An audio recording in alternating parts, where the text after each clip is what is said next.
धन्यवाद।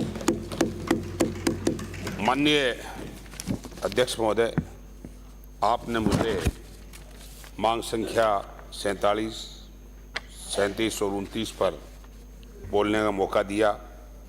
मैं सबसे पहले ये कहना चाहूँगा कि जिस समाज में, जिस प्रदेश में और जिस देश में गाय और माँ का जो सम्मान होता है, वहाँ सब प्रकार की व्यवस्थाएं ठीक रहती है।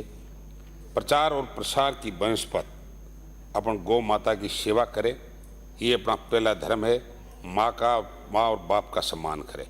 ऐसी स्थिति में कहना चाहूँगा कि हमारी पिछली सरकार ने बजट में 750 करोड़ रुपए का पशुपालकों के लिए, पशुधन के लिए बजट में प्रावधान किया। आपकी सरकार ने घटा करके 400 करोड़ कर दिया। खेद का विषय है। इसके अलावा हमारी सरकार ने, माननीय अशोक गहलोत जी ने गौशालाओं के 6 महीने से बढ़ा करके 9 महीना अनुदान किया। हम अपेक्षा कर रहे थे कि आपकी सरकार 12 महीने का अनुदान की घोषणा करेगी, लेकिन ऐसा नहीं होकर मायूसता हाथ लगी। इसके अलावा मुख्यमंत्री कामधेनु योजना के स्थान पर मुख्यमंत्री मंगला पशु बीमा योजना शुरू की। कोई बात नहीं, नाम बदलने से कोई फर्क नहीं पड़ता, लेकिन मैं ये निवेदन करना चाहूँगा कि जो आपने गाय, भैंस और बकरी कि जिनकी बीमा करने की बात कही है, वो संख्या बहुत कम है। प्रदेश को देखते हुए हमारे किसान के लिए कृषि और पशुपालन ही 2 ऐसे साधन है जो उनकी आजीविका का एक आधार है और ग्रामीण अर्थव्यवस्था को मजबूत करता है। आपको मालूम होना चाहिए कि दूध की आवश्यकता मेल से लेकर सुबह झोंपड़ी तक होती है।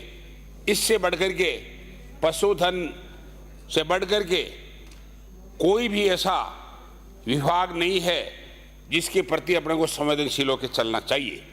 वो मूक दर्शक है। अपना धर्म बनता है कि उनको मैनेजमेंट, उनकी व्यवस्था करे, उनके चारे पानी की व्यवस्था करे, क्योंकि आज आवारा पशु हमारी सड़कों पर, हमारे बाजारों में, हमारे गांवों में घूम रहे हैं, जिसमें सांड भी है और उसके अलावा हमारी गौ माता भी है। बहुत से विधायक महोदयों ने कहा कि जब गाय दूध देती है ठीक, नहीं तो उसको निकाल दिया जाता है। इसकी जिम्मेदारी आप और हम सब लोगों की होनी चाहिए। आज मैं एक किसान का बेटा हूँ, मेरे पास 20 गाय और भैंस है और मैं जब से जन्मा हूँ तब से लेके आज तक मेरे घर में गाय देखी है मैंने।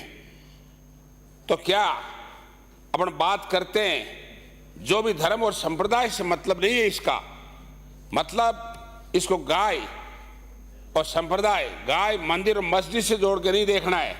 अपने को निश्चित तौर से अगर गाय की सेवा करनी है, गाय को माता मानते हो, तो उसके लिए चाहे वो आवारा हो, चाहे वो घर बंधी हुई हो, उसके लिए व्यवस्था हमको भी करने की जिम्मेदारी है, मालिक की भी है और सरकार की भी है। ऐसी स्थिति में मैं ये कहना चाहूँगा कि जो भी आवारा पशु है, माननीय मंत्री महोदय से निवेदन करना चाहूँगा कि आप नगरपालिकाओं को, पंचायती राज संस्थाओं को पाबंद करें और उन्हें बजट भी दे। हालांकि नगरपालिकाओं को आप बजट देते हो, लेकिन पंचायतों को कोई बजट नहीं देते। अगर उनकी व्यवस्था हो जाएगी तो वो परेशान नहीं होंगे, किसान की खेती बच जाएगी। खाली तारबंदी और फेंसिंग से आवारा पशु से खेती नहीं बचाई जा सकती। इसलिए उनके लिए अलग से पंचायत लेवल कैटल कैंप होना चाहिए और बची हुई एक गौशालाओं को अपना अनुदान देते, गौशालाओं को पाबंद करना चाहिए कि इन पशुओं को लेवे, लेकिन उसके लिए व्यवस्था का अलग से बजट की व्यवस्था चाहे पंचायतों को करे, चाहे गौशालाओं में करे। ऐसा ही आज बाजार में कहीं निकल जाओ, कितनी दुर्घटनाएं होती है। मानवीय दृष्टिकोण देखा जाए तो इस प्रकार के सांड घूमते हैं, नंदी घूमते हैं, जिनके कारण से बहुत से लोग घायल हो जाते हैं। बहुत से ऐसे लोग, मेरी रतन विधानसभा में मैंने देखा पिछले 1 महीने में एक व्यक्ति की मृत्यु हो गई और 7-8 आदमी घायल हो गए। इतने आवारा नंदी घूम रहे हैं जिसके लिए नगर पालिका ने कोई व्यवस्था नहीं की, जबकि उनके पास बजट है। उन्हें नगर पालिका को पाबंद किया जाना चाहिए। माननीय मंत्री महोदय से निवेदन करना चाहता हूं ताकि वो जन धन की हानि नहीं करे, ये बहुत महत्वपूर्ण है। इसके अलावा मैं ये भी निवेदन करना चाहूँगा कि ग्रामीण क्षेत्र में जो डेयरी योजनाएं चल रही है सहकारिता के माध्यम से, वो ग्रामीण क्षेत्र के अलावा आपने शहरी क्षेत्र में चिलिंग प्लांट खोले जहाँ दूध का कलेक्शन होता है। पशुपालकों के लिए बहुत महत्वपूर्ण योजना है। आपको मैं चाहूँगा कि कम से कम 10,000 पॉपुलेशन के हर गांव में चिलिंग प्लांट खोले जाने चाहिए ताकि हमारे किसान को, पशुपालक को वहीं दूध बेचने का और सही दाम मिलने का, जो हमारी सरकार ने 5 रुपये लीटर अनुदान शुरू किया, उससे उसको लाभ मिल सके और उसको चरी लिए घूमना नहीं पड़े और उसका ट्रांसपोर्ट का चार्ज बच जाए। ये व्यवस्था भी आप करने की कोशिश करेंगे और इस अनुदान को जारी रखेंगे। मैं ये भी कहना चाहूँगा कि लंपी से मरने वाली गायों को हमारी सरकार ने 40,000 रुपये पशुपालकों को दिया।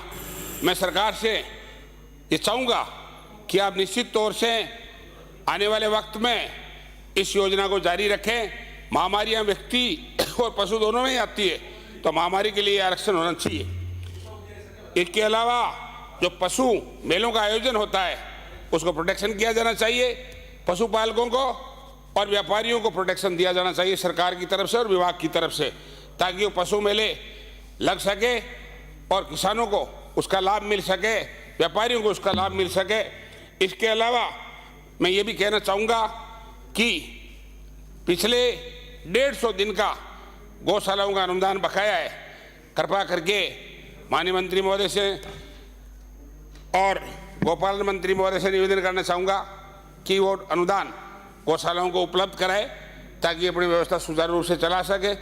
इसके अलावा मैं ये भी निवेदन, मेरे विधानसभा क्षेत्र रतनगढ़ में 4 प्रथम श्रेणी के पशु हॉस्पिटल है, एक खाली है।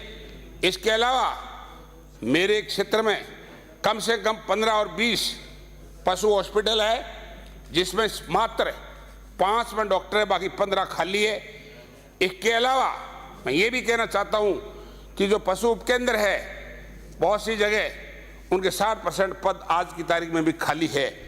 तो आज अगर ये स्थिति है तो अपना पशुपालन और पशुधन की संरक्षण और व्यवस्था के लिए अपन क्या कर सकते हैं।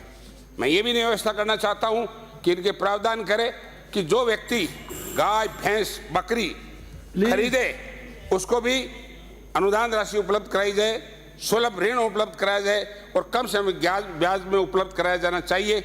और मैं ये भी निवेदन करना चाहूँगा श्री लक्ष्मण जी मेरे 141 मुख्यालय पर एक कम से कम एक बहुउद्देशीय हॉस्पिटल में कर्मरत किया जाना चाहिए और 2 होगा